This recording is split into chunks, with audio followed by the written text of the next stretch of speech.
La nuit commence à tomber au milieu du ciel. Les étoiles apparaissent. L'heure tourne.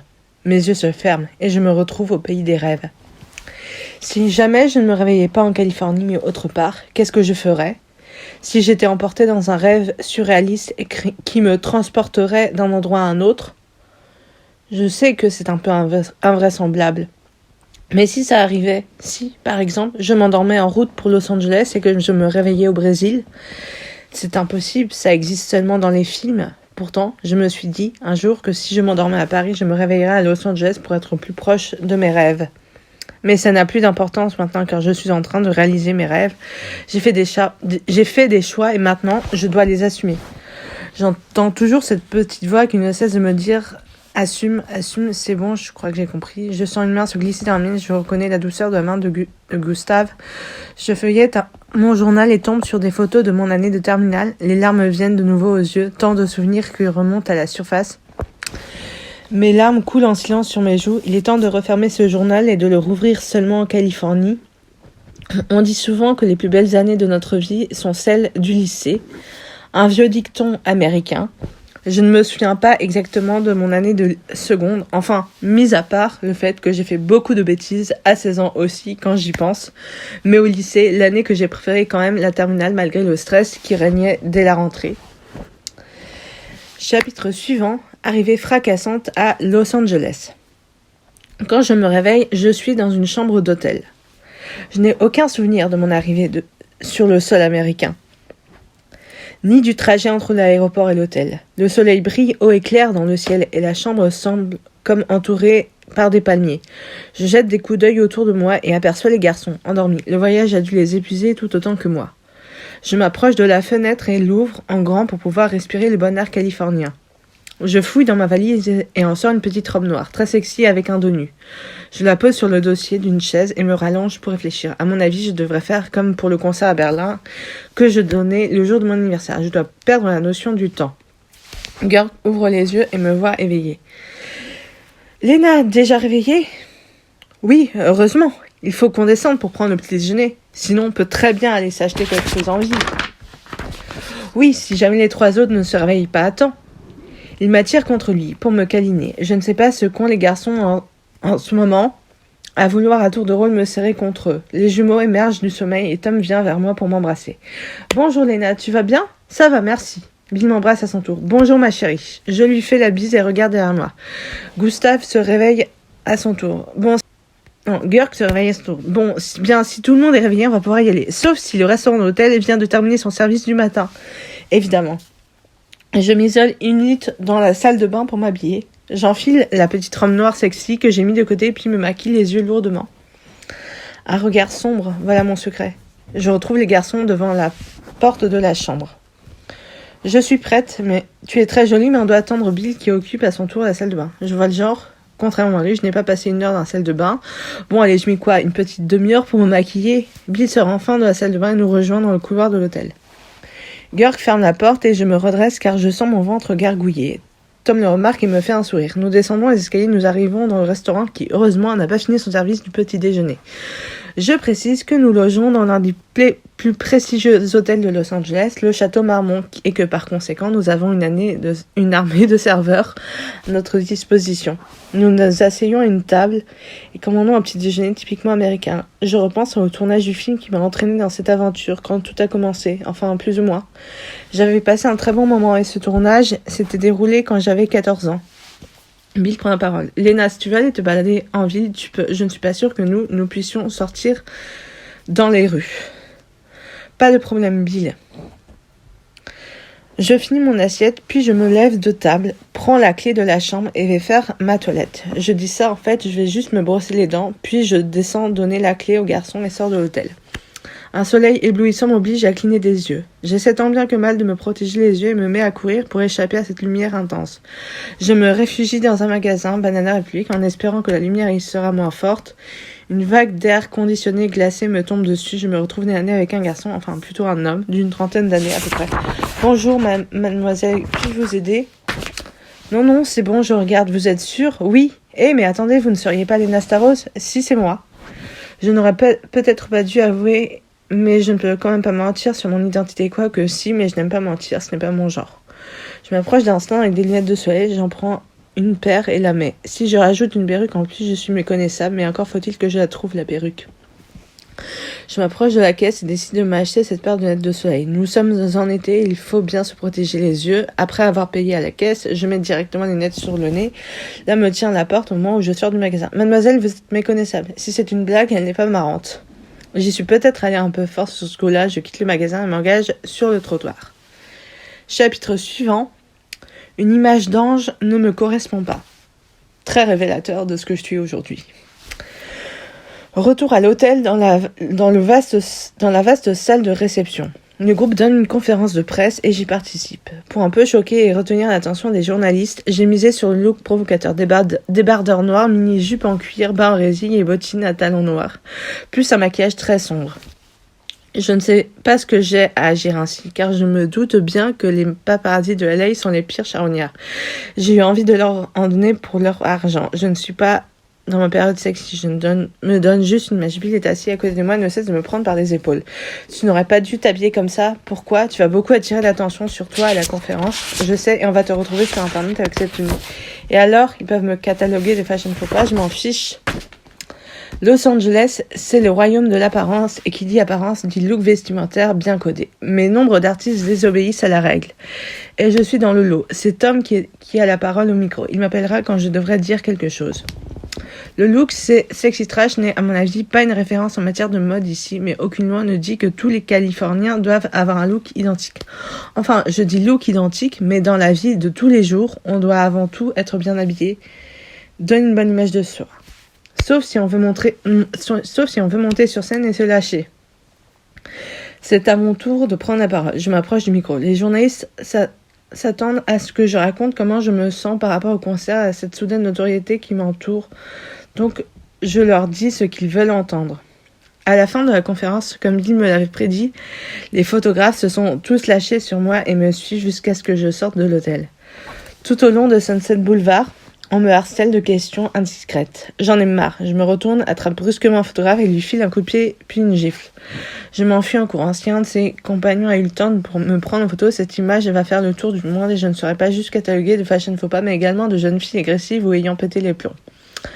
Quand je franchis le seuil de l'hôtel, je monte en courant dans la chambre et déclare à Bill que nous devons absolument répéter. « Tu n'as pas tort, Léna », me fait remarquer Gustave. Bien évidemment que je n'ai pas tort. Je n'ai jamais tort.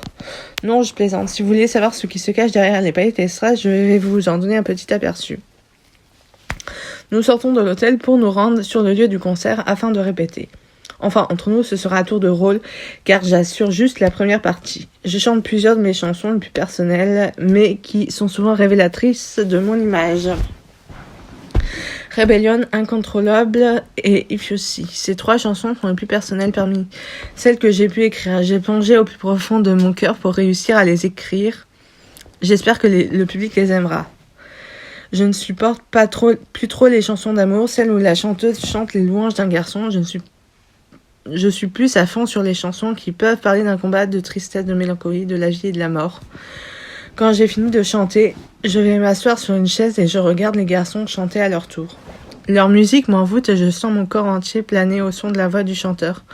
Beaucoup vont dire que je suis tombée bien bas, que je n'ai pas été agressive dans mon enfance, mais mieux vaut rester méfiante car on ne sait jamais ce qui peut nous arriver. Les gens qui me connaissent bien sont à l'heure qu'il est en France. J'éprouve un immense amour pour ce groupe, pour les Tokyo Hotel. Ce sont eux qui m'ont aidé quand j'étais en difficulté en Allemagne, qui continuent à me faire sourire même dans les pires circonstances. Il n'y a pas vraiment eu de pires circonstances jusqu'à présent. C'était au début quand je suis partie en furie de chez moi à Paris et que j'ai sauté dans le premier avion direction Berlin. Le plus beau des cadeaux est de recevoir un sourire, paraît-il, et il semblerait que pour les membres du groupe, voir les fans sourire leur fasse chaud au cœur. Chapitre suivant, héroïne rebelle. J'ai une voix plus qu'échauffée. Entre la répétition d'hier et ce matin où je me suis mise à hurler contre la réceptionniste, j'ai réussi à ne pas avoir mal à la gorge. Un miracle, selon moi. Ou alors c'est dû au climat californien. Je suis allée me balader sur la plage de Malibu, histoire de respirer un peu l'odeur de la mer et de décompresser quelques instants. Je me Je ne suis vraiment pas au bout de mes surprises. Un paparazzi surgit devant moi de derrière un palmier. Je me demande bien ce qu'il me veut, celui-là. Non, je vous en prie, ne me faites pas mal. Je le regarde fixement avec insistance. Je ne vais pas vous faire de mal, me répond-il.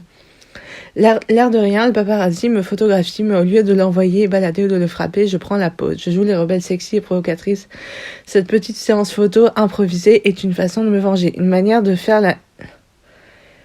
la tête à tous les journalistes sur la côte ouest. J'ai bien changé par rapport à Paris. Je veux dire que le jour où j'ai quitté Paris, je n'étais pas très sûre de moi, ni de ce que je faisais. Là, je suis vraiment sûre de moi. Si je fais la une de la presse californienne ou des magazines de tous les États-Unis, je serais plutôt fière de moi. Quand le photographe s'en va, mon portable sonne et je le saisis pour décrocher. Allô? Léna, c'est Gurk. Ah, salut! Quand peut-on espérer te voir revenir? Dans pas longtemps, c'est promis. Oui, tu es exactement. Sur la plage de Malibu, ne tarde pas trop, ne t'inquiète pas, bisous. Il me lance un au revoir avant de raccrocher et je songe à reprendre le chemin pour le centre-ville de Los Angeles. Plus précisément pour revenir à l'hôtel.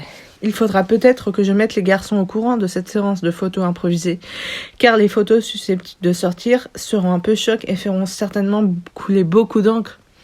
Une vie à Los Angeles peut, au fond, se résumer à un vrai cauchemar et à très peu de vie privée. En ce qui concerne ma vie privée, je crois que je vais bien de ne pas mêler ma sœur Léa à ça. Déjà, elle pèterait les plombs si elle savait que je fais scandale en Californie. Elle serait harcelée, elle aussi. Je marche des heures pour pouvoir atteindre le centre-ville. Parfois, je me dis que je ne dois peut-être pas être aussi aventurière que le disait ma mère. J'atteins l'hôtel, épuisée, je me rue dans l'ascenseur afin de monter à l'étage pour enfin m'allonger sur un lit. Quand Bill me voit m'allonger, il sourit. Gert m'a dit que t'étais partie à Malibu. Oui, j'avais besoin de respirer l'air marin. Je vois. Sur ce dernier mot, je m'endors. Bill s'approche de moi et je sens son corps se serrer contre le mien. Et tellement chaud quand il fait ça, je repense à ce qui s'est passé sur la plage de Malibu et je me dis que l'Amérique sera sans doute choquée par certaines photos, mais que je ne serai pas la première à lui donner de telles images, et sans doute pas la dernière. Chapitre suivant. Je déclenche la pagaille à Hollywood. Désormais, je suis maîtresse de moi-même. Plus personne pour me dicter ce que je dois faire, plus d'ordre venant d'adultes. C'est la belle vie. En fait, ce n'est pas tant la belle vie que ça. Le cauchemar ne fait que commencer. Tous les jours, quelqu'un m'aborde dans la rue. Quelqu'un que je ne connais pas. La plupart du temps, ce n'est rien. Je signe un autographe, je pose pour une photo, ce n'est rien de bien méchant. Mais le jour où je dois répondre à un journaliste, sans l'aide du groupe et que je décide de me la jouer trash, les mots sortent pratiquement tout seuls dans ma bouche. Le monde est très cruel, surtout celui-là. J'ai toujours bien aimé les gens qui se lâchaient un peu, voire beaucoup. Miss Léna, vous souvenez-vous du premier tournage que vous avez fait? Je n'en ai fait qu'un seul et oui, c'était une belle expérience, mais qui ne s'est pas reproduit depuis. Pour le moment, je profite de la vie que j'ai. Je ne dois pas être la seule à tenter de bien profiter de la vie, mais je ne dis pas que la célébrité ouvre des portes. Elle en ferme certaines plutôt. D'accord, peut-être qu'en étant célèbre, on peut rencontrer les gens qu'on admirait depuis longtemps et éventuellement chanter en duo avec eux, par exemple.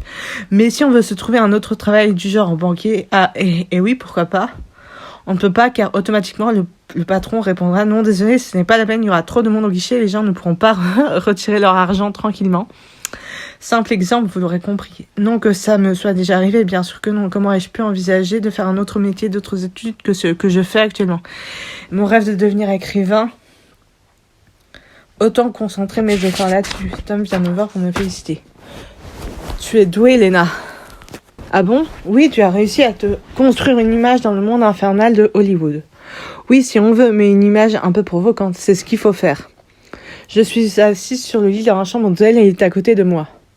J'ai l'impression de bien les connaître maintenant, tous les membres du groupe.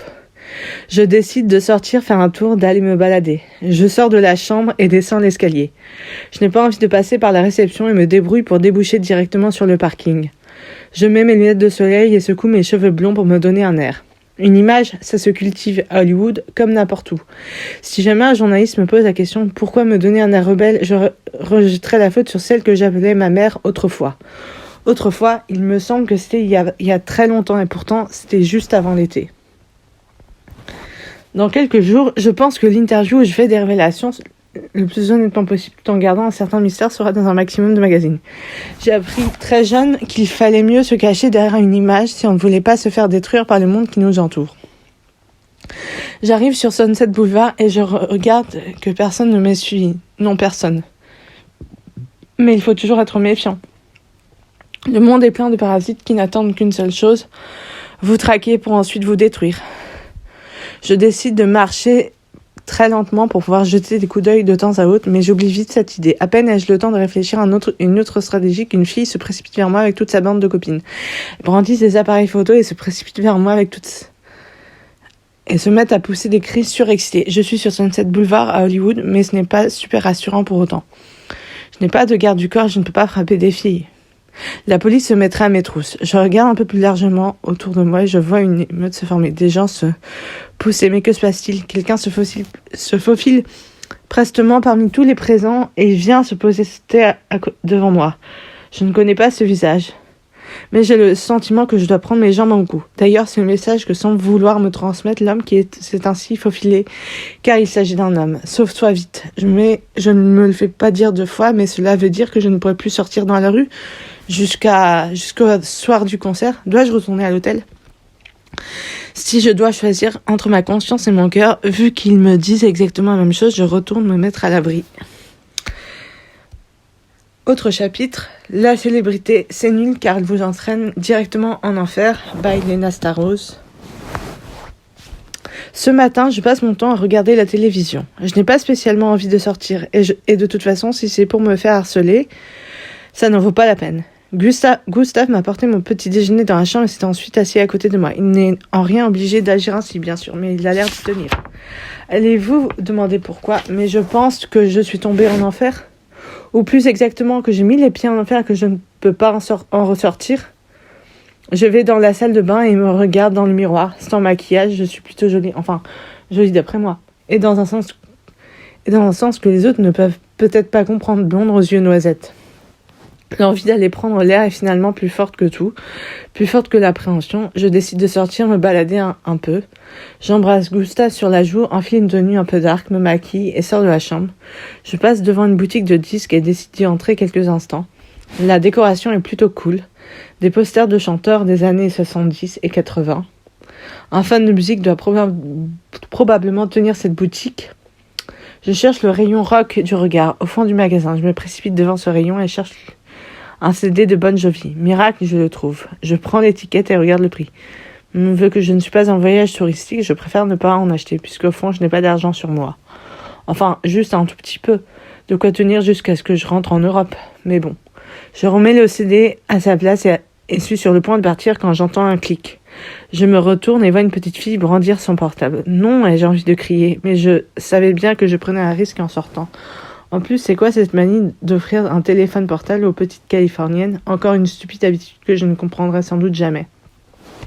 Je pars en courant de la boutique et une fois dehors, me demande ce que je veux bien pouvoir faire. J'hésite entre rentrer à l'hôtel ou bien aller faire un tour du côté de Beverly Hills. J'entends du bruit derrière moi. Surprise, je me retourne et constate que des adolescents sont écrasés contre la vitre de la porte, celle de la boutique que je viens de quitter. Je crois que je dois d'abord prendre la poudre d'escampette et j'aviserai ensuite. Je ne sais pas si je dois retourner à l'hôtel. Je viens de réaliser que je ne peux pas me rendre à Beverly Hills sans voiture. J'entre alors dans le premier Starbucks Coffee venu et décide de prendre un frappuccino afin de réfléchir. Je n'ai jamais supporté de rester enfermé, ne serait-ce que 24 heures. Je me dirige vers une table de livres, je m'y assois et commence à consommer. À la table d'à côté est installé un jeune homme qui lit son journal. À première vue, je dirais que c'est un surfeur et en a le look. Comme je n'ai que ça à faire, je me rapproche de lui et entame la conversation. Bonjour, excusez ma curiosité, mais quelque chose me dit que vous êtes surfeur. Oui, en effet, je surfe pas mal à Malibu, mais je fais aussi des compétitions. Quelqu'un de célèbre, formidable. Vous êtes connu dans le milieu ? Oui, principalement en Californie, mais aussi un peu dans le reste des États-Unis. Ah bon ? Oui, il m'arrive de donner des conférences de presse dans des grandes villes comme New York, par exemple, à l'occasion de déplacements. Ah, alors c'est donc un très grand sportif et qui est tellement passionné par le surf qu'il en fait tout le temps, je peux le comprendre. Je suis moi aussi accro à mes passions. Et vous, qui êtes-vous ? Moi ? Oh, excusez-moi, j'ai oublié de me présenter. Je m'appelle Lena Starrose. Je vois la jeune musicienne connue grâce au net. En effet, vous avez donc entendu parler de moi. Oui, et que fais-tu à Los Angeles ? Je suis en voyage avec des amis. Pas la peine de lui dire que ces amis en question sont mondialement connus. Je crois que j'ai eu ma dose de harcèlement pour aujourd'hui. Tu dois sentir la pression qu'il peut y avoir ici. Oui, les paparazzis californiens sont complètement faux. Je ne te le fais pas dire. Tu as déjà été harcelé ? Oui, le plus souvent sur la plage. peux me comprendre sur ce point-là, au moins. Je finis ma boisson et dis au revoir à mon charmant interlocuteur. Je reprends la route, direction le centre-ville pour rentrer à l'hôtel. Je n'ai jamais entendu parler de ce surfeur dans aucun magazine sportif. En même temps, je ne suis pas non plus une fan de sport. Mais si je feuillette un magazine sportif de LA, je trouverais peut-être un papier sur lui. Comme je pense que les 2 parties du concert que nous allons donner, les Tokyo Hotel et moi, seront filmées, il est possible, et même très probable, que les vidéos fassent le tour d'internet et que mon surfeur me revoie sur une vidéo. Je ne connais même pas son nom, mais quelle importance, il me le dira la prochaine fois. S'il y en a une. En soupirant, je poursuis mon chemin vers l'hôtel. La promenade à Beverly Hills, ce sera sûrement pour une prochaine fois. Une fois de retour dans ma chambre d'hôtel, j'allume mon ordinateur et me connecte à ma boîte mail pour envoyer un mail à ma sœur. J'ignore l'heure qu'il est en France, mais elle finira bien par voir mon mail. De lenasupergirl@hotmail.fr à leastewart@hotmail.fr. Texte: coucou Léa, je t'envoie un petit mail pour te dire que malgré notre distance, je ne t'oublie pas. Je suis en Californie actuellement et tu te doutes bien que la distance entre les États-Unis et l'Europe est très grande. Je te fais plein de gros bisous, petite sœur. Voilà une bonne chose de faite. Me fixe des yeux alors que je repose mon ordinateur sur le bureau. Qu'y a-t-il ? Rien, mais j'ai l'impression que tu as eu affaire à toi cet après-midi. Oui, j'ai échappé à une émeute dans une boutique. Je vois le genre. C'est vrai que lui, il vit ça depuis qu'il a 16 ans. Je suis épuisée après cette rude journée. Je suis toujours connectée à ma boîte et je vois que j'ai déjà reçu un mail de ma sœur de leastewart@hotmail.fr à lenasupergirl@hotmail.fr. Surtout, ramène-moi un souvenir de Los Angeles. Tu ne m'as pas dit ce que tu faisais là-bas alors que tu es censée être en Allemagne, mais j'imagine que je le découvrirai tôt ou tard. Bisous, grande sœur. Chapitre suivant. Cauchemar. Je me réveille en pleine nuit. Je suis assaillie par la sensation d'avoir soif. Je me lève et vais dans la salle de bain pour boire de l'eau. Je vais mieux une fois que j'ai pu avaler quelques gorgées d'eau. Je n'arrive pas à me rendormir. Je prends mon téléphone, l'allume. Les appels vers la France coûtent cher. Je ne sais pas si c'est une bonne idée d'envoyer un texto. Je ne me rappelle pas exactement ce qui m'a réveillée. Un cauchemar, je suppose. Autour de moi, les garçons dorment à point fermé. Je ne peux pas rester éveillée jusqu'au petit matin car je suis censée me reposer et être en forme pour monter sur scène. Je prends mon journal et décide d'écrire, de raconter ma rencontre et la journée. J'entends des pas furtifs derrière moi et me retourne pour apercevoir Gork. Léna, tu ne dors pas ? Non, je n'arrive pas à retrouver le sommeil. Pourquoi ? Un cauchemar, sans doute.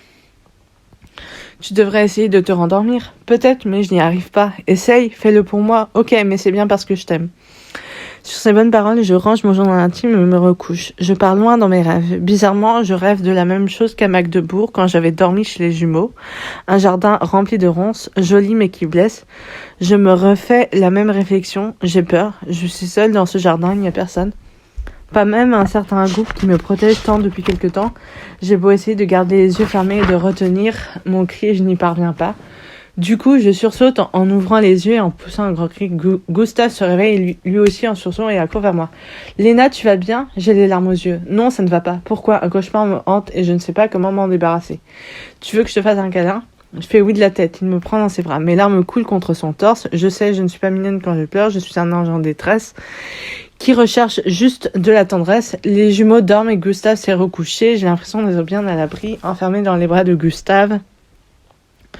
Les ronces seront sans doute mon principal sujet de conversation si jamais je reviens un jour à Paris. À ce propos, je ne sais pas si mon père est au courant de mon voyage imprévu en Californie, mais peut-être que Mike l'a prévenu comme il m'a prévenu moi. En fin de compte, je ne suis plus aussi présente en France que je le pensais.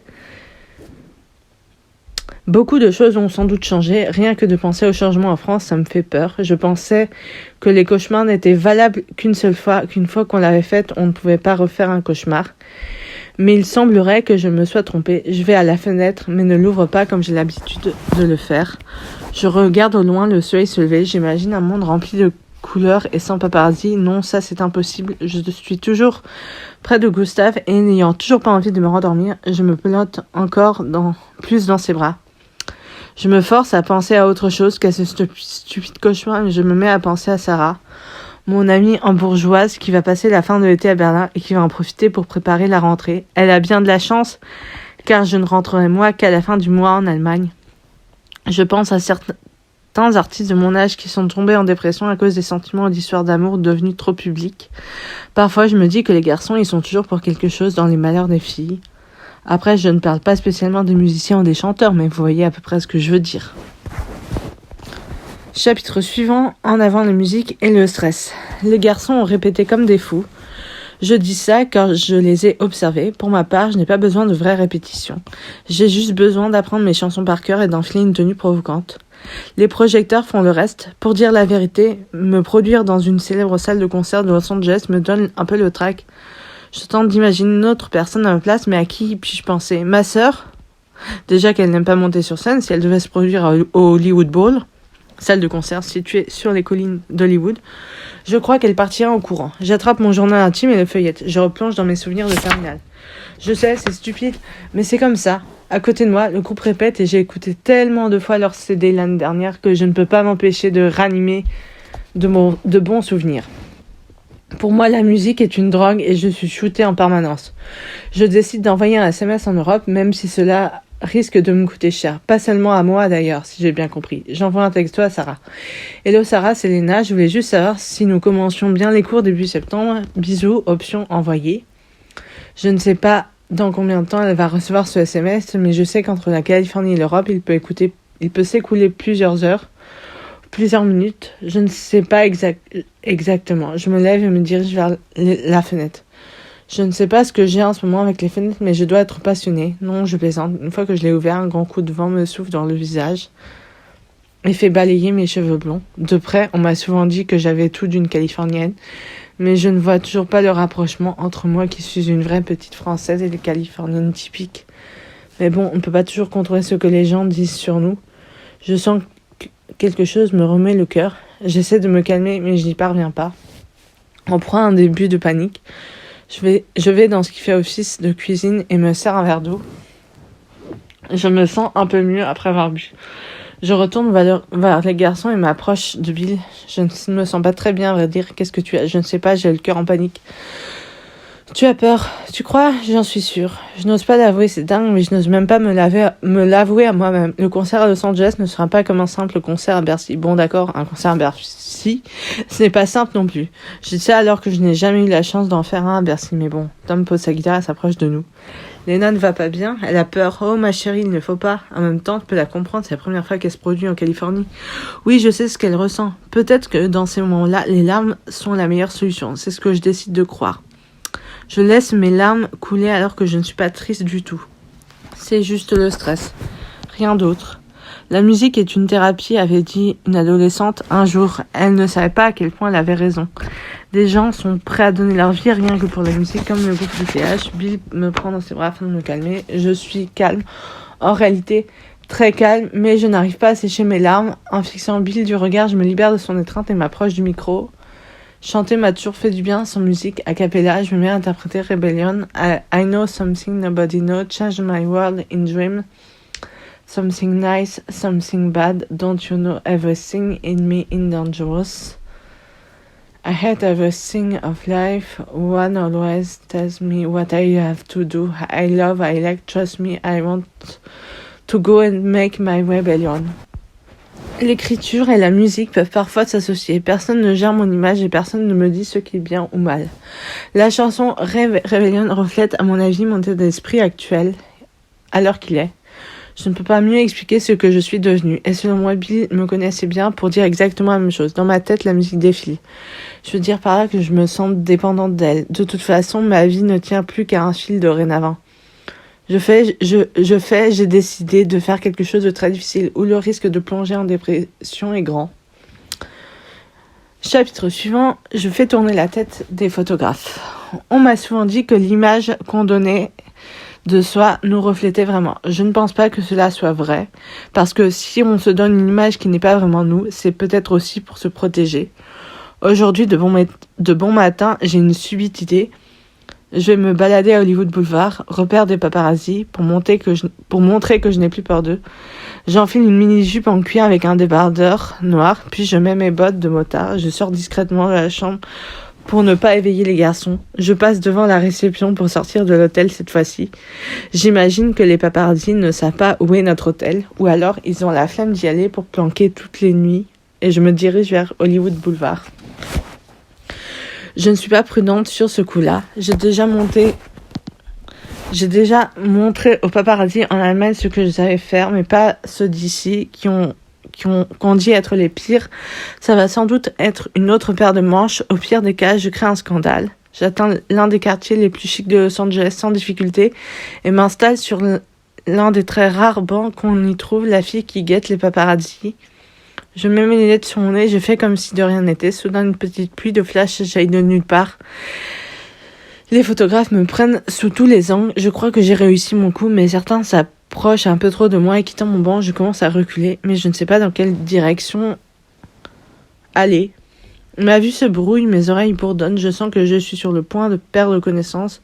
Ce serait une première, une jeune artiste poursuivie par des photographes perd connaissance en plein Los Angeles. Une main m'attrape par les épaules et je retiens un cri. Tom, car c'est lui qui est là comme par magie, me plaque alors contre lui. Léna, qu'est-ce que tu fais ? Moi, mais rien. Arrête, tu es sortie tôt ce matin. Et de la chambre, tu t'es comme enfui. Oui, j'avais un plan pour les paparazzis. Lequel ? Je voulais les provoquer. Je te comprends. Merci beaucoup. Tu es comme ma sœur Léna, donc j'ai envie de te protéger. Les larmes me viennent. Et je ne les retiens pas. Tom les aperçoit et me serre un peu plus fort contre lui. Je ne peux pas le cacher. Je les aime tous les membres du groupe, pas seulement comme mon groupe préféré, mais comme des frères. De véritables frères. Tom me soutient dans ses bras. Nous avons fini par réussir à nous débarrasser de la petite troupe de photographes. Et nous rentrons à l'hôtel. Tom pousse la porte en me tenant toujours par la taille. Gustave se précipite vers moi. « Léna, mais où étais-tu passée ?» Tom me fait un clin d'œil pour me signifier qu'il ne dira rien aux autres. Un mélange de peur, de soulagement et de bonheur m'a envahi quelques instants plus tôt et je sens d'un coup mon cœur se détendre. « Eh bien, Léna, je pense que tu leur as fait tourner la tête. »« Tout à fait, Tom. Je crois que tu as raison. C'était le but, après tout. » Je m'assois sur le lit et regarde Bill dormir. Notre bruit ne semble pas l'avoir vraiment réveillé. Il bouge un peu dans son sommeil. Il commence à entrouvrir les yeux et sa main droite vient en tâtonnant effleurer l'une de mes mèches. Il me caresse le visage et m'observe les yeux grands ouverts cette fois, mais ne dit rien. Sa main descend le long de mon bras et se referme sur ma main. Il commence à murmurer. « Léna, tu es tellement jolie, je ne sais que dire. Bill, tu es sûr que ça va ? » ?»« Oui, je vais bien, ne t'en fais pas. » Je ne peux pas résister longtemps à la tentation. Que voulez-vous ? Je suis comme ça. Je m'allonge à côté de lui sur le lit encore chaud et il met son bras autour de moi. Chapitre suivant, You Give Love a Bad Name by Bon Jovi. Au sein du groupe, on ne m'a jamais manqué de différence. Entre eux et moi, au départ, c'était juste une histoire d'amitié. Puis les sentiments sont devenus forts. Rien n'a changé, mais pour les quatre, je suis dorénavant devenue comme une petite sœur. Ça, je le sais. Je suis sortie en ville et je me suis retrouvée chez un marchand de journaux. Et là, j'ai eu un choc. Il y a, dans presque tous les magazines de musique, un grand article sur moi avec l'interview que j'ai donnée il y a quelques jours. Celle où je me lâche un peu. L'article proclame « La starlette venue de France se lâche et nous parle franchement, mais elle se lâche aussi au niveau de ses tenues vestimentaires, puisque nous la voyons souvent en cuir noir. Je ne veux pas qu'on me repère maintenant que les photos sont sorties. Je quitte le kiosque à journaux en courant et me réfugie dans le hall de l'hôtel. Moi, choquée, l'Amérique est bien sévère avec la jeunesse. Le concert est dans quelques jours à peine, mais je sens de nouveau la panique me gagner. Plutôt le stress, on va dire. À l'hôtel, le groupe est assis dans le lobby avec plusieurs journalistes. Quand il me voit arriver, Bill se précipite vers moi, ce qui donne aux journalistes l'occasion de poser questions. « Miss Léna, voulez-vous vous exprimer sur votre soudaine relation avec le groupe ? Léna, vous semblez très proche des membres, parlez-nous un peu d'eux au quotidien, comme si j'allais le faire. » Vraiment stupide cette question. Je ne réponds rien, je reste muette. C'est la bonne attitude à adopter, je pense. Je m'avance et prends sagement place à côté de Gurk. Tout au long de l'interview, les garçons répondent à ma place. Je vois sur mon portable que j'ai reçu un texto. Rendez-vous sur Sunset Boulevard dans 5 minutes. Le numéro est masqué. Curieuse de nature, je décide de me rendre à ce mystérieux rendez-vous et après m'être extrait du petit groupe, je me cache derrière mes lunettes de soleil et sors discrètement de la réception de l'hôtel en passant par la porte de service. Une fois dehors, je regarde autour de moi pour voir si personne ne m'a suivi. Je suis seule. Je me dirige en direction de Sunset Boulevard, empli de curiosité. Qui peut bien Que peut bien signifier un numéro masqué? Est-ce que, par hasard, quelqu'un aurait diffusé mon numéro? Quoi qu'il en soit, si jamais se révèle être un piège, j'utiliserai la force. Les paparazzis ont souvent besoin qu'on leur donne la monnaie de leur pièce. On leur rende la monnaie de leur pièce. J'arrive tranquillement sur Sunset Boulevard et je n'ai pas le temps de reprendre mon souffle qu'un paparazzi me saute dessus. Ah! Je savais que quand vous donnez rendez-vous ici, vous ne pourriez pas résister à la tentation de venir, que je pourrais ainsi avoir une nouvelle séance de photos. Je suis furieuse, je ne vais certainement pas me laisser faire. Je ne tiens pas à savoir comment ce type a obtenu mon numéro. Ce qui est sûr, c'est qu'il m'a fait un peu peur. Mais il est hors de question que je le lui dise. Je me prépare à le frapper, je lui assène un coup de bras sur l'épaule, puis un coup de pied entre les jambes. Je fais tomber son appareil et je recule précipitamment avant de me réfugier dans un bar qui se trouve juste derrière moi. N'ayant pas encore 21 ans, je ne suis pas considérée comme majeure. Enfin si, mais je n'ai pas tous les droits. Donc, légalement, je n'ai pas encore le droit d'entrer dans un bar aux États-Unis. Mais peut-être puis-je faire une petite exception cette fois-ci. Après quelques instants passés dans la pénombre du bar, je me hasarde à jeter un coup d'œil à l'extérieur. J'inspire un grand coup, puis j'expire longuement. Je sors du bar, pas de photographe en vue, et je cours jusqu'à une boutique de vêtements toute proche. J'y entre et me cache entre les rayons. C'est une course-poursuite, on ne peut pas appeler ça autrement. La voie semble libre. Je sors de la boutique en continuant à me montrer prudente et commence à me détendre. Ils ont fini, tous, par comprendre, on dirait. Lena Starrose, attendez. Je fais semblant de ne pas entendre alors que j'entends des clics d'appareils photo crépiter. Je ne me retourne pas, j'accélère le pas et je finis par courir. Je dois probablement être en train de goûter au plaisir de Hollywood. Je me sens essoufflée, je crois que j'aurais du mal à parler. J'ai juste le temps de biper Gurk et de me remettre à courir. J'arrive enfin devant l'hôtel, je me retourne pour faire face à mes nouveaux ennemis. Je n'ai pas la possibilité de dire quoi que ce soit, car au même moment, quelqu'un surgit derrière moi, me retourne dos à la rue, de sorte que je fais face au portier de l'hôtel. Brave portier. Il me fait vite entrer dans l'hôtel et Gurk me rejoint quelques instants plus tard. Lena, pourquoi es-tu encore partie tout à l'heure? J'ai reçu un appel d'un numéro inconnu et comme j'étais curieuse de découvrir ce qui m'attendait, je vois, la curiosité est un vilain défaut et une jolie qualité en même temps. Je me rends à la chambre avec Gurk. Je suis naïve, je n'y peux rien. Quand Bill me voit, je me jette dans ses bras. Je ne peux pas expliquer mon geste, mais je sens qu'il me serre tendrement contre lui. Ma naïveté me donne un petit côté attachant selon Tom, et c'est ça qui plaît le plus à son frère. J'ai découvert par ailleurs qu'il ne mentait quasiment jamais. Donc, je suppose que ce qu'il m'a dit est vrai. Je fixe Bill des yeux et lui murmure, c'est drôle, mais j'ai vu que j'avais les yeux de la même couleur que toi et ton frère. Bien, ça nous fait un point commun en plus. Les jumeaux prétendent qu'ils me connaissent par cœur, qu'ils peuvent définir si j'ai des points communs avec eux ou non. Seulement un mois, ça paraît impossible même quand on a passé beaucoup de temps ensemble et pourtant. Chapitre suivant, Factory Girls by The Petit Reckless. Cet après-midi, je travaille. Il ne faut pas oublier la raison pour laquelle je me trouve à Los Angeles. Il faut dire qu'avec les événements d'hier, je suis un peu sonnée. Je vais sans doute demander un garde du corps quand je rentrerai en Europe. J'installe mon ampli, je branche ma guitare et je commence à jouer If You See. Je ne le fais pas pour les autres mais pour moi. La chanson parle d'une jeune fille qui aime la pluie, qui ne vit pratiquement que quand il pleut. Tom me regarde avec attention. Qu'y a-t-il? Rien, mais tu es trop mignonne avec ta guitare. Ah bah tiens, une première. Non, je rigole, c'est pas la première fois qu'un membre du groupe me dit qu'il me trouve mignonne. Cela me fait quand même du bien de chanter devant Tom, car demain soir, ce sera une autre histoire. Bill et Gustave arrivent et je rejoigne Tom sur le lit. En écrivant cette chanson, j'ai voulu écrire un rôle comme pour un film devant des caméras, car la chanson parle d'une jeune fille qui vit seulement durant la pluie et les orages. Il y a tout de même un peu de moi-même dans ce que je chante, car les chansons d'un artiste, c'est comme son journal intime, celui qu'il veut faire partager aux fans. Pendant que je chante, j'imagine cette fille, je ne sais pas si elle peut être moi ou alors juste un peu.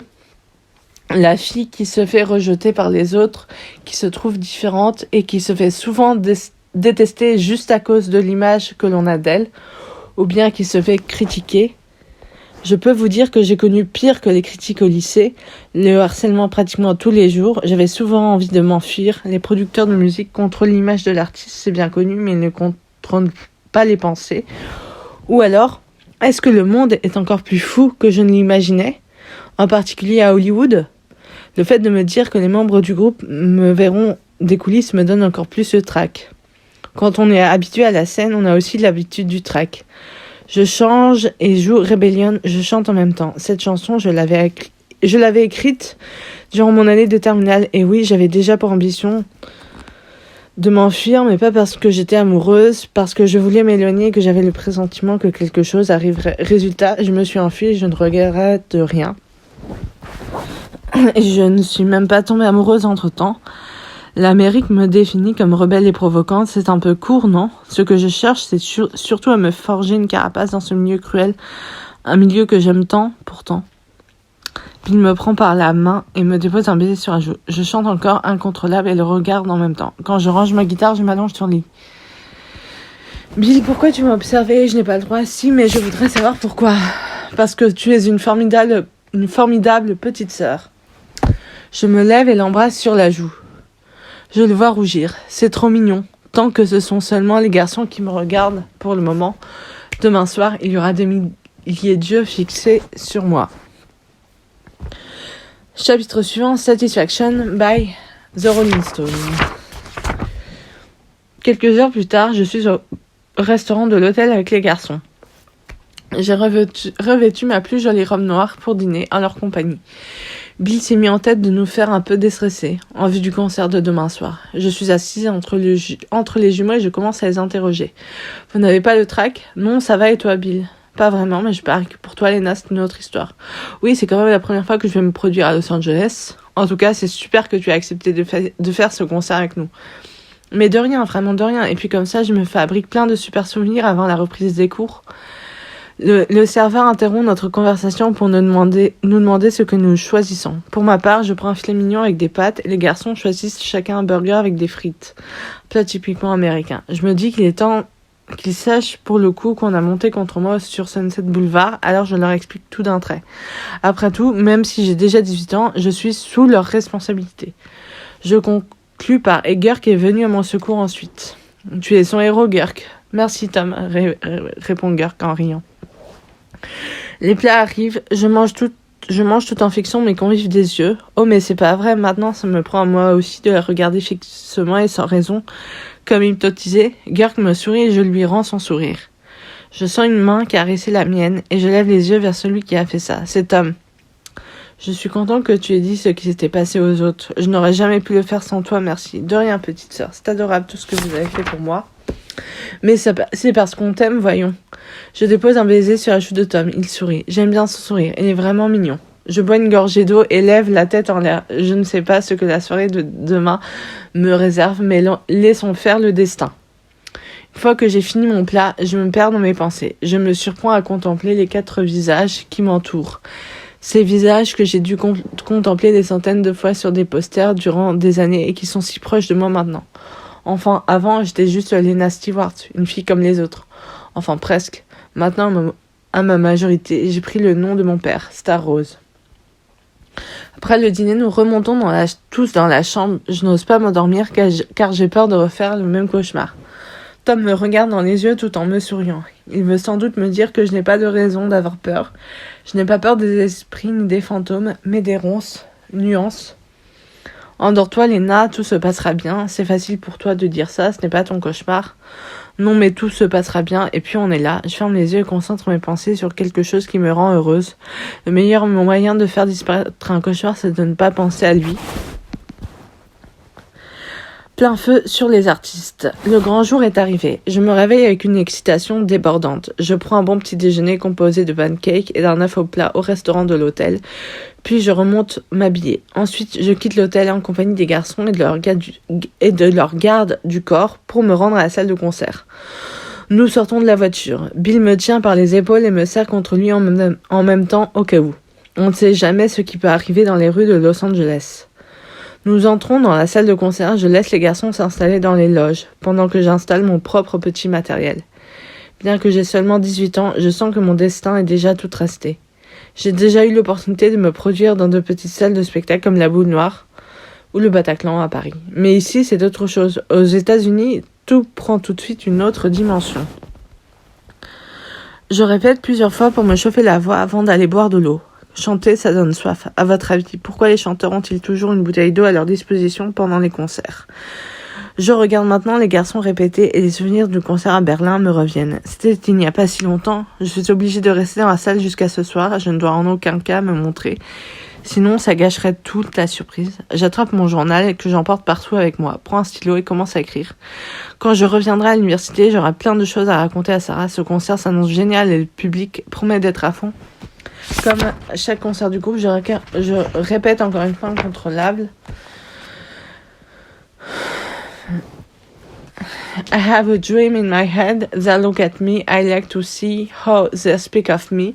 But I'm tired scream. I hate to critique their secret, but I listen to all they speak on me. A boy likes me or a girl hate me. A rumor is a pathetic thing. Give me your reason. Vous voulez savoir pourquoi j'ai écrit la chanson Incontrôlable ? Parce que le monde m'énervait. La pire chose qu'on ait faite sous mes yeux, c'est se moquer de quelqu'un. C'est vrai que la personne concernée n'était pas présente, elle. Mais moi, j'entendais tout. C'est pour ça que je déteste les paparazzis et dire du mal des autres. Je vais derrière la scène et atterris dans la loge du groupe. J'admire les produits de maquillage de Bill.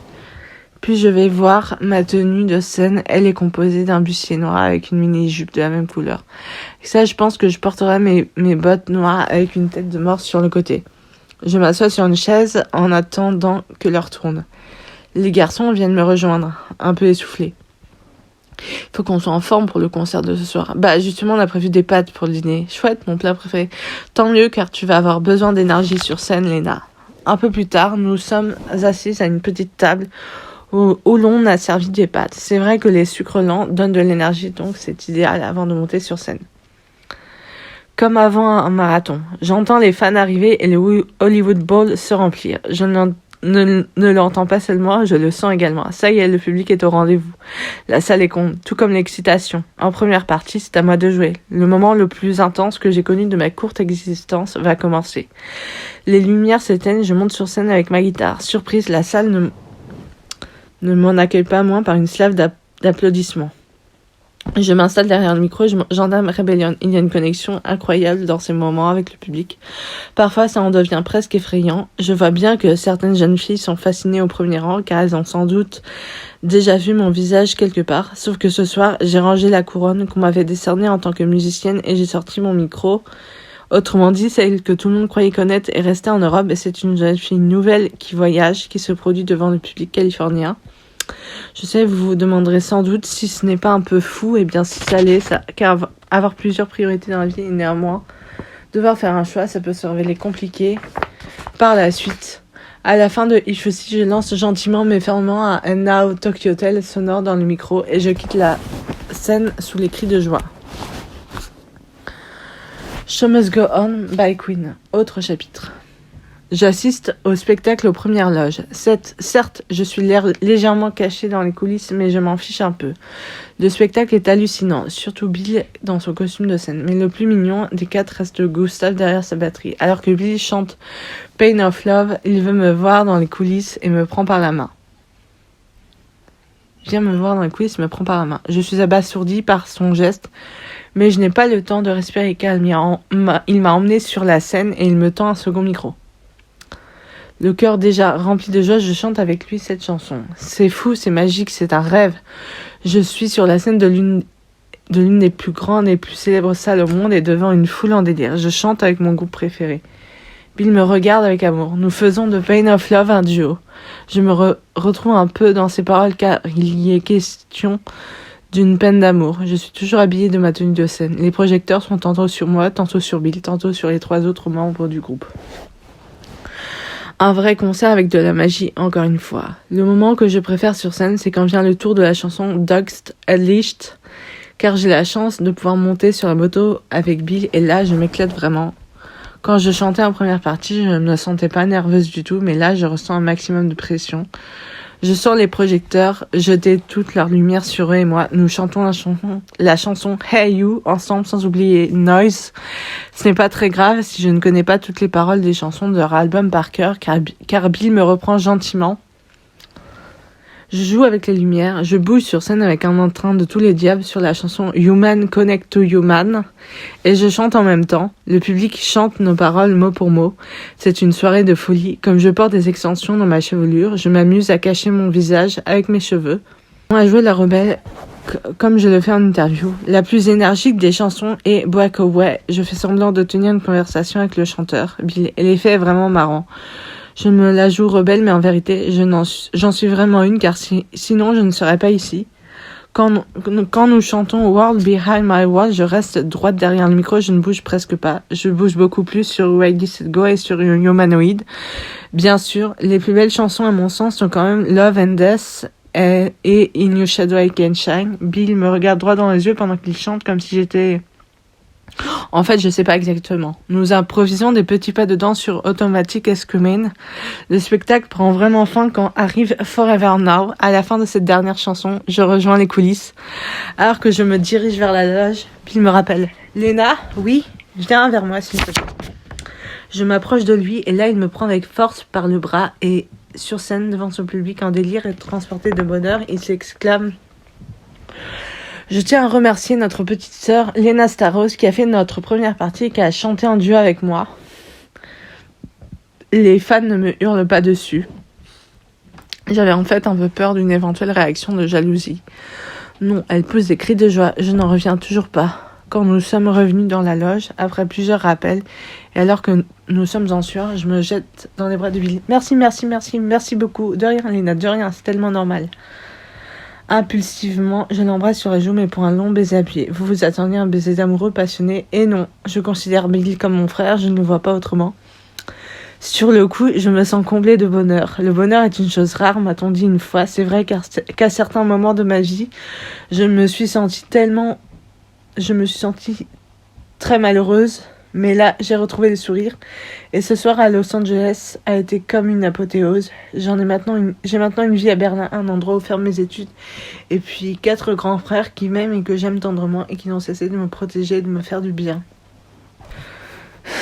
Autre chapitre, les médias ne font que parler de ça. Encore une fois, titre très révélateur.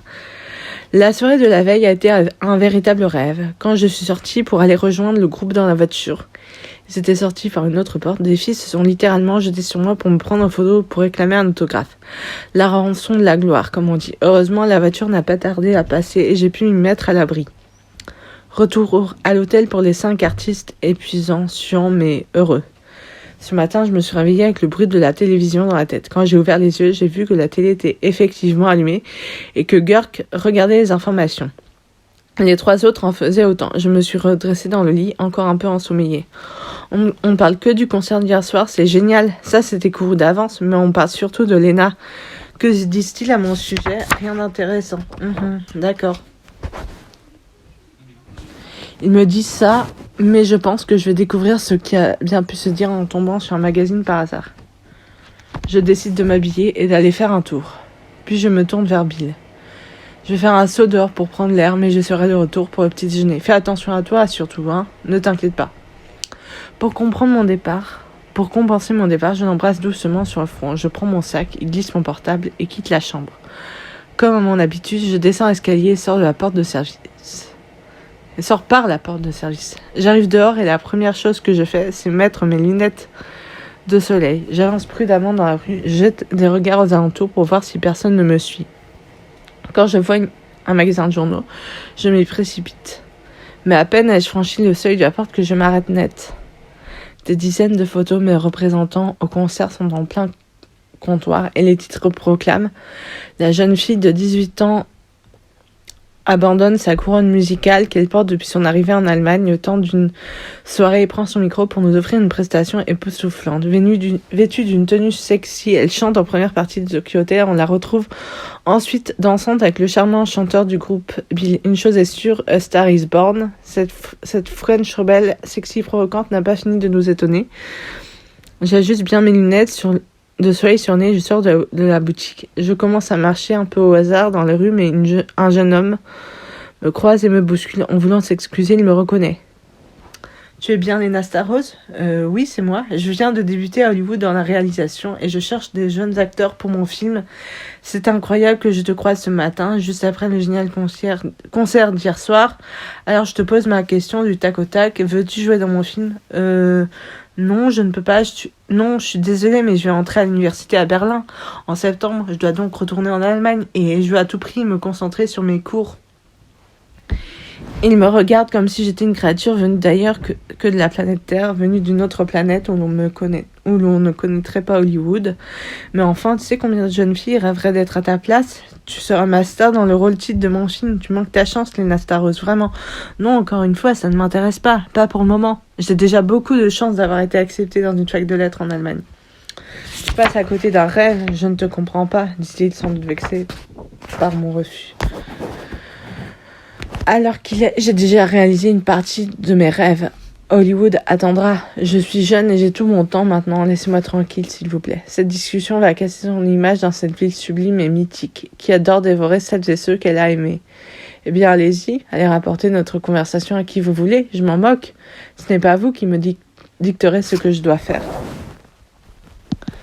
Il me tourne le dos et s'en va, sans même me jeter un regard. La vie n'a jamais été rose, pas même la mienne. Les rêves ne sont pas toujours ce qu'ils paraissent. Rien n'est facile, rien n'est donné, et le plus souvent, il faut se battre et se démarquer des autres pour pouvoir les atteindre. Je prends le chemin de l'hôtel et retrouve Tom dans le hall. Lena, je viens t'annoncer quelque chose. Oui, nous avons décidé de repartir le 31 août. Ce ne sera pas trop tard pour tes cours ? Je consulte mon portable et vois que j'ai reçu un message de Sarah datant d'hier. De Sarah. Coucou Lena, nous reprenons mi-septembre les cours. On se verra à ce moment-là. Profite. Bisous. Je reprends mi-septembre, donc non, ce ne sera pas trop tard. Ça me va très bien. Je vais prévenir les autres. Ah, au fait, je sais ce que les médias ont dit sur moi. C'est bon, j'ai vu, tu es vraiment trop curieuse. Oui, je sais, je suis comme ça. Nous remontons ensemble jusqu'à la chambre. Give It To Me by Madonna. Autre chapitre. Je suis allongée sur le lit. La découverte de ce qu'ont dit les médias sur moi m'a un peu déboussolée plus que je ne le pensais. J'admets que je me disais exactement la même chose. Ranger ma couronne de princesse musicale et prendre le micro. Mais j'ignorais que les médias allaient sortir exactement cette phrase. Phrase que je n'ai d'ailleurs pas dite à voix haute, que j'ai juste pensé très fort. Je branche mon ordinateur et me connecte à Internet.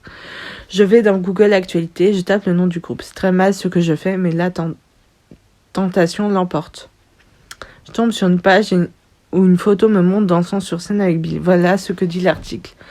Tokyo Hotel a encore une fois fait fort. Alors qu'ils étaient en concert hier soir à Los Angeles, ils ont invité Lena Starrose, une blondinette française, faire la première partie, mais elle a également chanté avec le chanteur et s'est déhanchée sur scène avec lui. Rassurez-vous, le chanteur n'est pas en couple, mais le groupe considère Lena comme sa petite sœur. Ils disent partout la même chose. Je me connecte à ma boîte mail pour voir si je n'ai pas un nouveau mail. Non, je n'ai rien reçu pour le moment.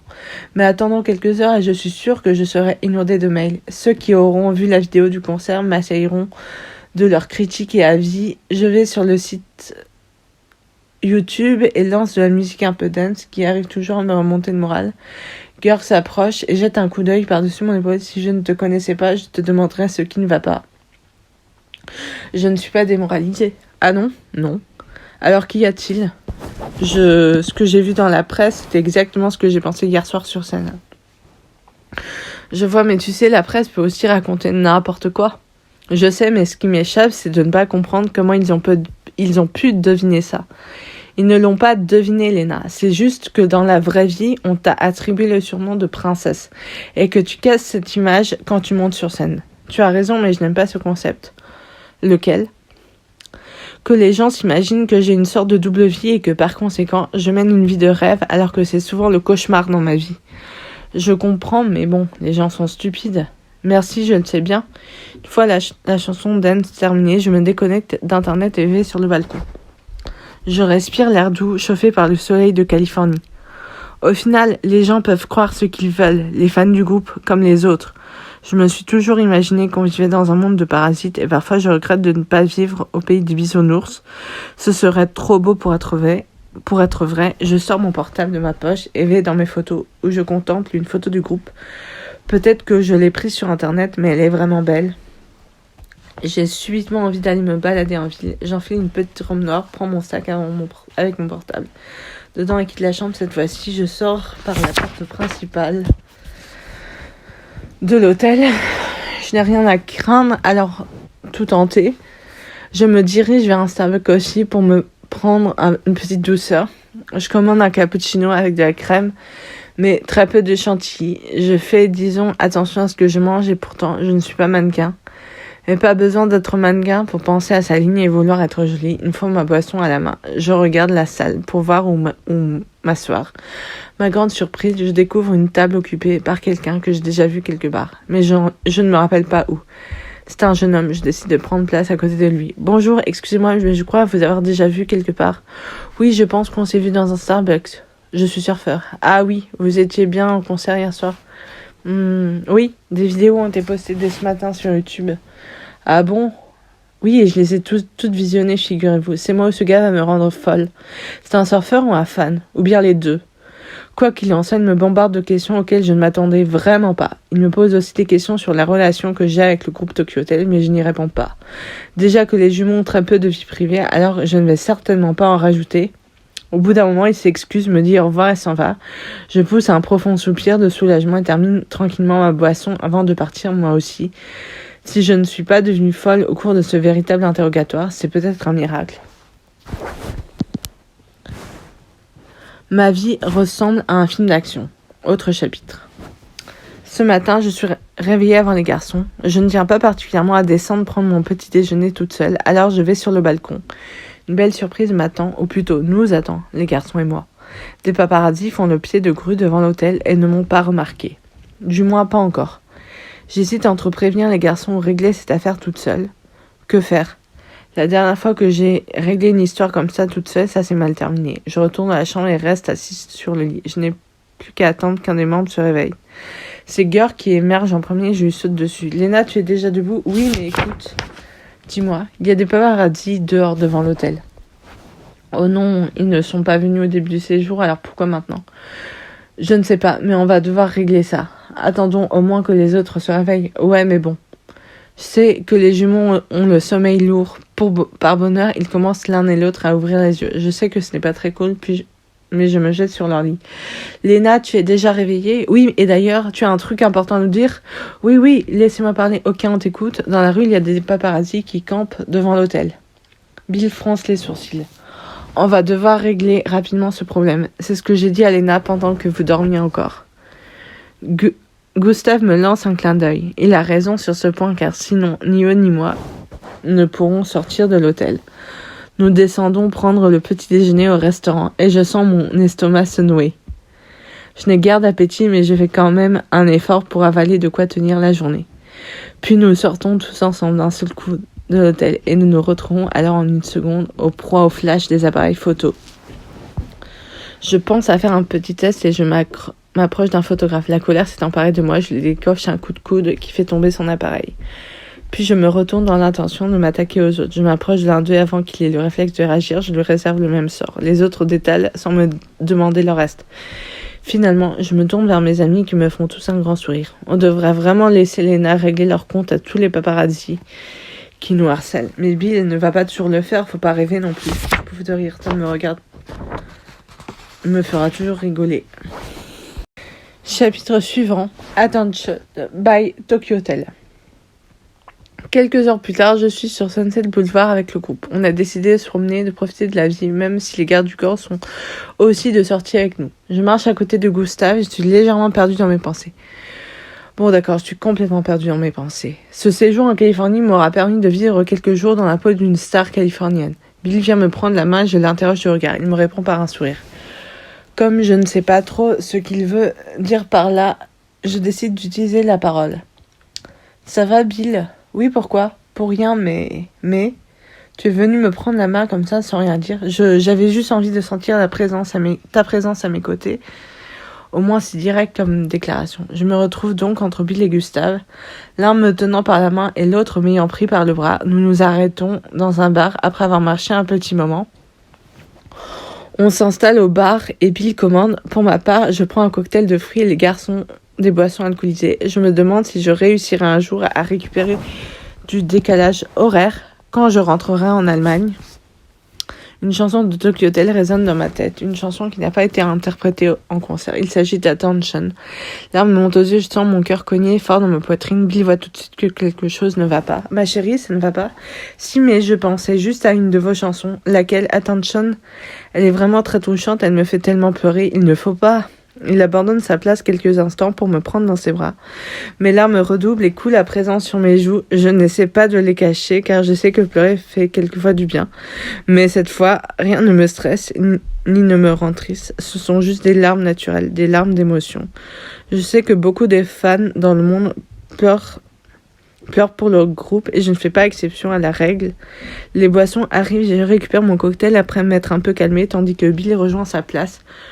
Je ne sais pas quand je devrais rentrer en Allemagne, au juste. De toute évidence, je fais ce que je veux vu que 1. J'ai 18 ans, 2. Je suis en faculté de lettres et on sait bien qu'en faculté, les absences ne sont pas notées. Mais à vrai dire, si je passe encore un mois en Californie, je vais finir par m'ennuyer. Je termine ma boisson et soupire. Gurk regarde les 3 autres. Bill, je sais que tu adores la mode et oui, j'avais pensé que nous pourrions peut-être assister à un défilé. Je ne sais pas s'il y en a en ce moment. J'interviens. Et tout le monde sait que c'est Paris, la capitale de la mode. Léna, tu pourrais venir avec nous si on va assister à un défilé à Paris. Puisque si c'est si gentiment demandé, j'accepte avec joie. Gustave éclate de rire, me prend dans ses bras. J'adore ta façon de faire. Merci. Une fois que Bill a réglé l'addition, nous sortons du bar. J'indique à Bill que je vais continuer à me balader un peu, que je les retrouverai à l'hôtel. Sur ce, je me dirige vers une boutique Banana Republic, car j'ai repéré dans la vitrine un débardeur qui me plaisait bien. Bien qu'il soit un peu cher, je persiste à le contempler avec envie. Ensuite, je vais découvrir autre chose, une sorte d'agence qui m'avait intéressée quelques jours plus tôt, quand j'étais passée dans le quartier. C'est une agence de mannequins à première vue, n'ayant pas exactement la morphologie d'un mannequin. Je ne tiens pas à tout prix à y entrer. Mais la curiosité l'emporte encore une fois de plus. Je passe la porte et me retrouve dans une salle au mur couvert d'affiches de pubs pour Nina Ricci, Chanel et autres grandes marques. Une standardiste m'accueille. Bonjour, puis-je vous aider? Oui, merci, je passais juste dans la rue, j'ai voulu entrer pour découvrir votre agence. C'est la première fois que vous poussez notre porte? Oui, c'est frappant, vous me rappelez vraiment une jeune fille que j'ai vue une fois sur YouTube. Elle a vraiment l'air talentueuse en plus. Comment s'appelle-t-elle déjà? Ah oui, Léna Staros. Eh bien, c'est moi. Je me doutais bien que c'était vous. Est-ce que cela vous ferait plaisir d'assister au défilé à Paris pendant la Fashion Week? Oh là là, oui, bien sûr, énormément. Mais pourquoi moi? Car vous êtes intéressante et que ce n'est pas tous les jours qu'on rencontre une jeune fille comme vous. Là, je suis totalement d'accord avec elle. La jeune femme me tend en souriant un pass VIP pour la Fashion Week de Paris. Je la remercie avec effusion et quitte l'agence aux anges. Le sourire relève. Quelle extraordinaire rencontre je viens de vivre. Autre chapitre, Somebody to Love by Leighton Meester. Je franchis la porte d'entrée de l'hôtel en courant. J'ai toujours beaucoup de mal à me retenir de courir, de bouger, de me précipiter quand une chose incroyable m'arrive. Je rejoins les garçons dans l'un des salons de l'hôtel. Je me jette au cou de Gustave dès que je le vois. Oula, du calme, que t'est-il arrivé durant ta balade? Je sais, c'est dingue, je respire un bon coup et explique-nous. Je lui obéis, puis m'assois pour annoncer la bonne nouvelle. Voilà, je suis entrée par hasard dans une agence de mannequins. Et la jeune femme à l'accueil m'a tout de suite reconnue et elle me propose d'assister au défilé de mode à Paris pendant la Fashion Week. Léna, tu es la meilleure, tu peux au moins emmener qui tu veux. Oui. Puis il me prend dans ses bras et me serre contre lui longtemps. Je n'arrive toujours pas à croire que je vais assister au défilé de mode parisien. Comme je suis excitée, bien sûr, si je retourne à Paris, il faut que j'essaye de voir ma sœur entre des défilés. Je pose ma tête contre l'épaule de Bill. Après une après-midi à courir dans le centre-ville, je suis un peu fatiguée, mais je n'ai pas envie de dormir. Néanmoins, je sens mes paupières s'alourdir et mes yeux se fermer petit à petit. En parlant de mode, je pourrais peut-être rencontrer les journalistes de Vogue et leur poser des questions sur le magazine. Bien sûr, je fais ça par plaisir et pas par obligation. Nous quittons le salon et allons dans la chambre pour être un peu au calme. J'ai dû ouvrir les yeux alors que j'étais bien, plongée dans mes rêves. Je me rendors sur le lit, Gustave à mes côtés. La nuit n'est même pas encore tombée et pourtant le rythme des journées me fatigue. Dans un certain sens, j'ai hâte de rentrer en Allemagne. Je me réveille un peu plus tard avec un sérieux mal de tête. Peut-être ai-je dormi trop longtemps ou alors ai-je juste besoin de prendre l'air. Bill s'approche et me prend par les épaules. « Coucou ma chérie, bien dormie ?»« Oui, même si j'ai un peu mal à la tête. Tu veux qu'on aille se balader pour prendre l'air ? » Je veux bien, je ne me sens vraiment pas bien. Ok, je vais juste le dire aux autres. Quand nous sortons de l'hôtel, je sens la fraîcheur m'envahir. J'attrape Bill par la main et l'entraîne dans les rues animées de la ville. Comme les gardes du corps sont avec nous, aucune fille ne se jette sur lui ni ne le bouscule. Je crois que les Américaines ont compris que de toute façon, je ne laisserai pas lui faire du mal ni le blesser. Peut-être que le fait que j'ai chanté en première partie du concert a joué un rôle. Peut-être que les Américaines ne me voient plus juste comme la petite princesse qui vient de France. Maintenant, je m'assois sur un banc et Bill vient se poser à côté de moi. Je ne sais pas quand nous rentrerons à Berlin. Je vois, il faut dire que je me plais bien ici. Mais le rythme des journées a l'air de te fatiguer, je le vois bien. Tu lis en moi comme dans un livre, je l'ai deviné quand tu t'es endormi tout à l'heure. Je regarde ma montre. Il n'est pas tard, mais il est l'heure d'aller dîner. Pour les Américains. Je me lève et prends Bill par la main. Comme je me suis habituée aux heures californiennes, je commence à avoir un peu faim moi aussi. Il est clair que mon dernier repas remonte à ce matin que je n'ai rien mangé depuis. Nous rentrons à l'hôtel et retrouvons les autres au restaurant. Malgré ma petite sieste de tout à l'heure, je suis toujours un peu fatiguée. Apparemment, ça ne m'a pas suffi. Je prends mon dîner en silence, étant trop fatiguée pour parler. J'observe les garçons qui ne disent rien, qui ne disent pas un mot eux non plus. Bill finit par rompre le silence. Il faudrait quand même commencer à songer à notre retour en Allemagne. Oui, je voulais t'en parler aussi. Léna va commencer ses cours à la fac à la mi-septembre, mais elle aura sans doute des heures de sommeil à récupérer. Nous aussi d'ailleurs. Je n'avais même pas pensé aux heures de sommeil à rattraper. C'est quand même très important si je veux pouvoir réussir à survivre à l'université. Fin du repas, Bill accepte de me porter dans ses bras tellement je me sens épuisée de me déposer sur le lit, chose qu'il fait une fois parvenu à la chambre. Les garçons ont endormi, je repense aux fans américaines qui n'ont pas osé s'attaquer à Bill tout à l'heure quand j'étais là à ses côtés. Je dois être convaincante dans ce genre de circonstances.